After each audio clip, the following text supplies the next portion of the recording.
Olá, pessoal. Professor Acácio, foco no Enem. Hoje trazendo um assunto que se repete bastante em cada uma das provas realizada.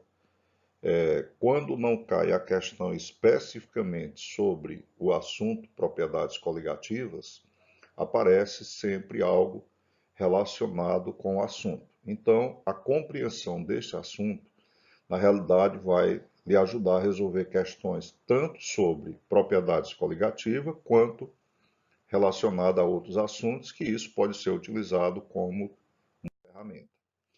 Bom, a imagem que você vê aí é uma imagem muito comum nos países da Europa, países mais frios, onde você tem baixas temperaturas. Você amanhece o dia, por exemplo, com o asfalto coberto de gelo. Então, uma maneira de limpar isso aí seria ou mandar um trator sair raspando o asfalto, que é muito mais complicado, ou a outra saída é derramar sal sobre o gelo. Quando nós derramamos sal sobre o gelo, então esse gelo vai derreter numa velocidade muito maior. Mas por que será que o gelo derrete quando é, colocamos, no caso, o sal sobre o gelo? Na realidade, pessoal, o sal utilizado é o cloreto de sódio. E às vezes é acrescentado também o cloreto de cálcio, mas via de regra, cloreto de sódio, por ser muito mais barato, e digamos assim, ele resolve o problema. Em determinadas situações, utiliza-se também o cloreto de cálcio, portanto, dois sais. Mas vamos ver, pessoal, o que são propriedades coligativas. Propriedades coligativas, de acordo com o que você está lendo do caso aí, significa o quê? Propriedades coligativas são aquelas propriedades das substâncias puras que são modificadas quando se adiciona um soluto não volátil a elas. Primeira coisa, o que é que nós chamamos de um soluto não volátil? Soluto não volátil, pessoal, é aquele soluto que apresenta um ponto de ebulição elevado, ok? Quando comparamos a água com o álcool, no caso, na realidade a água é o solvente, o álcool é o soluto, mas se comparássemos os dois individualmente, nós iríamos observar que o álcool evapora com muita facilidade. Então, ele é, na realidade, um soluto volátil, não é isso? Mas nós podemos colocar, por exemplo, sal em água. O sal de cozinha, o cloreto de sódio, na realidade, pessoal, ele é um soluto não volátil. Ele é um sólido cujo seu ponto de fusão é cerca de 800 graus Celsius e só entra em ebulição a 1400 graus Celsius. Essas propriedades, portanto, não são explicadas pela natureza da substância, mas sim pela quantidade de suas moléculas, partículas ou átomos, como vamos ver na sequência. Ora, para você entender propriedades coligativas, nós precisamos saber o que é pressão de vapor. Pois vamos saber agora o que é pressão de vapor. Pressão de vapor é a pressão exercida por um vapor quando este está em equilíbrio termodinâmico com o líquido em que lhe deu origem, ou seja, a quantidade de líquido solução que evapora é a mesma que se condensa. Então você tem um processo reversível onde ocorre evaporação e condensação. Quando eles se igualam, nós temos então a pressão de vapor. Portanto, a pressão de vapor é uma medida da tendência de evaporação de um líquido. E agora em destaque aí para você. Quanto maior for a sua pressão de vapor, mais volátil será o líquido e menor será a sua temperatura de ebulição relativamente a outros líquidos com menor pressão de vapor, a mesma temperatura de referência. Portanto, pessoal, quanto maior a pressão de vapor, menor a temperatura de ebulição. Vamos fazer uma comparação. Quem é que evapora primeiro? é um perfume, por exemplo, ou a própria água? Claro que é o perfume. Por que que o perfume evapora primeiro? Porque a sua pressão de vapor é maior, ok? Portanto, quanto menor a pressão de vapor, menor também vai ser a temperatura de ebulição. Isso quer dizer que aquele solvente vai ferver com mais facilidade.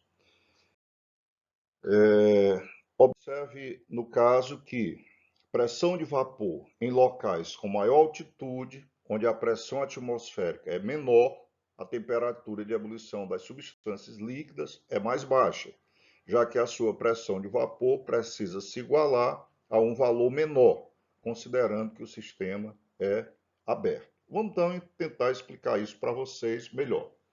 Suponhamos que você esteja no Brasil a uma temperatura aqui, temperatura ambiente, a uma pressão de 1 atm. Suponhamos que você esteja em Fortaleza.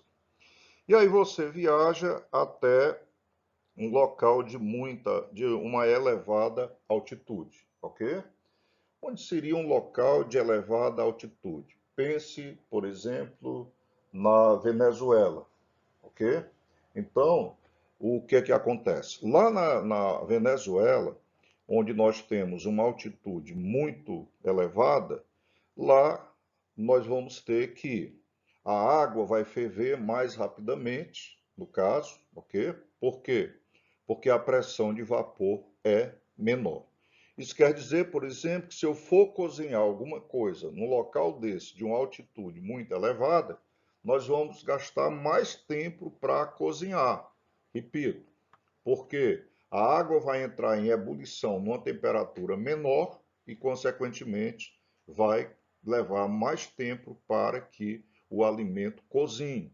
Nós sabemos que quanto maior a temperatura, não é isso? Que o alimento receber, ou em qualquer reação química, maior será a velocidade da reação. Então, pessoal, observe o gráfico aí, onde nós temos pressão máxima de vapor em função da temperatura. No caso, nós temos dois solventes. Temos o éter, temos o álcool. Quando ele fala em álcool aqui, pessoal, é o etanol. E temos a água, ok? A pergunta que se faz no momento é o seguinte, pessoal. Quem é que tem a maior pressão de vapor aqui? De acordo com o gráfico, quem tem maior pressão de vapor é o éter, seguido do etanol, e no caso, a água é a que tem menor pressão de vapor.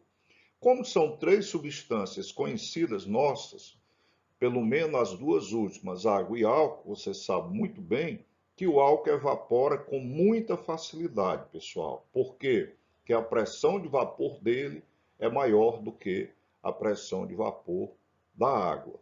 O ponto de ebulição do etanol é 78,5 nas condições ambientes, enquanto que o ponto de ebulição da água é 100 graus Celsius. Então você vê que há uma relação entre a pressão de vapor e a temperatura de ebulição, que mais uma vez eu repito, quanto maior a pressão de vapor, mais baixo o ponto de ebulição. Isso quer dizer, por exemplo, que quem vai ter o ponto de ebulição menor aqui é o éter, pessoal. E esse éter a quem ele está se referindo no gráfico é o éter etílico, também conhecido como éter sulfúrico, já que realmente a palavra éter é o nome de uma função orgânica, mas nesse caso aí ele está se referindo ao éter comercial.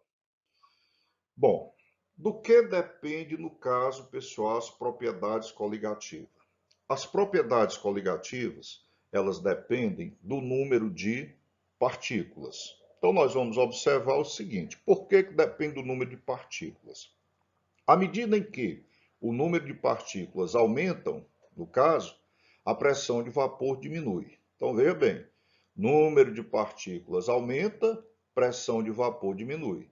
Se a pressão de vapor diminui, o que é que acontece com a temperatura de ebulição, pessoal? Olha bem, aprendemos que quanto menor for a pressão de vapor, menor vai ser a temperatura de ebulição da substância, tá certo? Então, vamos analisar aqui o gráfico. Ó, temperatura de ebulição do solvente aumentando, não é isso? Quando a pressão de vapor diminui. Ou ainda, a temperatura de congelamento do solvente diminuindo, quando a pressão osmótica aumenta, mas daqui a pouquinho nós vamos falar sobre a pressão osmótica. O que eu quero que você entenda no momento é que as propriedades coligativas, elas dependem do número de partículas, ok? Nesse slide, nós estamos mostrando os efeitos coligativos, pessoal, em função do número de partículas. A pergunta seria, quem é que vai provocar um maior efeito coligativo aqui? Nós temos diversas substâncias, o ácido clorídrico, o ácido sulfúrico, hidróxido de sódio e vários outros, sais aqui, e aqui eu tenho a glicose e a sacarose. Observe que quando o HCl se dissocia, ele gera duas partículas, H mais Cl menos. Quando o H2SO4 se dissocia, ele forma duas com três partículas, ok? E aí vamos lá mais para baixo. Por exemplo, o sulfato de alumínio, quando se dissocia, ele gera duas mais três, cinco partículas. Então, se eu perguntasse a vocês, dentre essas substâncias mencionadas até agora, qual causaria maior efeito coligativo? O que é que vocês me diriam? Que evidentemente seria o sulfato de alumínio, por quê? Porque ele apresenta maior número de partículas. Mas aqui tem um dado curioso, ó. A glicose e a sacarose, cada uma delas só gera uma partícula. Na realidade, uma molécula. Por quê, pessoal? Porque esses dois compostos são compostos moleculares e, sendo compostos moleculares, eles não sofrem dissociação. Eles simplesmente se dissolvem, mas se eu tiver um mol de moléculas, eu vou ter um mol de moléculas. E assim por diante. Então, mais uma vez, relembrando que as propriedades coligativas dependem do número de partículas. Nesse slide aqui mostrado, quem fornece maior número de partículas é o sulfato de alumínio, portanto, o efeito coligativo será maior. E aqui nós temos uma panela de pressão, onde nós tentamos mostrar que há uma relação, no caso, entre o assunto que nós estamos estudando, tá certo? E o funcionamento de uma panela de pressão, ok? Aí, no caso, procure fazer uma leitura sobre o funcionamento da panela de pressão e você descobrirá que existe uma relação direta entre o assunto em questão, pessoal, e o funcionamento da panela de pressão. Muito bem. Resumo dos efeitos coligativos. Efeitos coligativos, no caso, seriam quais? Existem 4 efeitos coligativos. Tonoscopia, o efeito tonoscópico. O que é a tonoscopia, pessoal? Tonoscopia é a diminuição da pressão de vapor, ok? Quando se adiciona um soluto não volátil a um solvente puro. Então, nesse caso, tonoscopia é o abaixamento da pressão de vapor, ok? Lembrando que o primeiro tópico que nós falamos foi sobre pressão de vapor. Já a ebulioscopia, o efeito ebulioscópico, pessoal, é, no caso, a elevação do ponto de ebulição de uma substância quando se adiciona um soluto não volátil. E aí nós temos o efeito crioscópico, que é aquele efeito que nós abrimos a aula. O efeito crioscópico, pessoal, é a diminuição da temperatura de solidificação quando adicionamos a um solvente puro um soluto não volátil. Então, naquela figura inicial que nós colocamos para vocês, o caminhão espalhando sal na pista, o que está acontecendo, o que faz com que o gelo derreta com maior rapidez, é exatamente o fato do ponto de congelamento da água, que é 0 graus Celsius, ele cair para uma temperatura bem inferior a 0 graus Celsius. Isso faz com que, pessoal, no caso, a água derreta com a velocidade maior.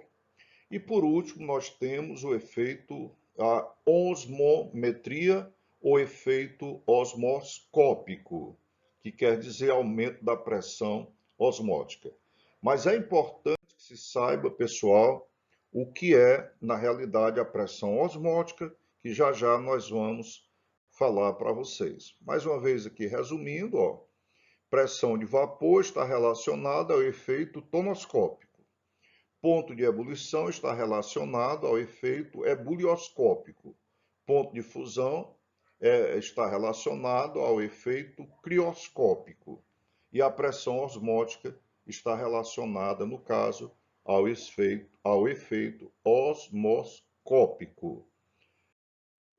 Observe, então, o que é a pressão osmótica, pessoal. Bom, pressão osmótica ou osmose, é melhor a gente definir osmose da seguinte maneira. Osmose é a passagem, no caso, de um líquido de uma solução menos concentrada para uma solução mais concentrada através de uma membrana permeável. Observe na ilustração que nós temos do lado direito, onde eu estou apontando com o mouse, pessoal, nós temos aqui uma solução de concentração menor, representado aqui por 6 bolinhas verdes, ok? Enquanto que do lado esquerdo, nós temos, no caso, várias bolas verdes. Isso quer dizer que se os volumes são iguais, a concentração aqui do lado esquerdo é maior. Então, esse meio é um meio mais concentrado. Então, o que é que está acontecendo aqui? O solvente está passando do meio menos concentrado para o meio mais concentrado. Aí você vai me perguntar o seguinte: o que que acontece com as duas membranas, pessoal? Aliás, com as duas soluções. Como esta solução aqui, ela é menos concentrada, ela vai perder solvente para o outro lado, então a concentração aumenta. Já a outra que vai receber mais solvente, ela vai ficar mais diluída. Então, na solução menos concentrada, a solução passa a aumentar a concentração, enquanto que na outra tende a diminuir a concentração. E a pressão osmótica é exatamente o meio, tá certo? O processo físico em que você força, no caso, esse processo, que é um processo espontâneo, você faz com que a velocidade, por exemplo, aumente dentro da situação colocada. É bom lembrar também, pessoal, é bom lembrar também o que é osmose reversa. A osmose reversa seria o processo exatamente inverso do que nós estamos descrevendo aqui. Pessoal, muito obrigado, boa sorte e até a próxima.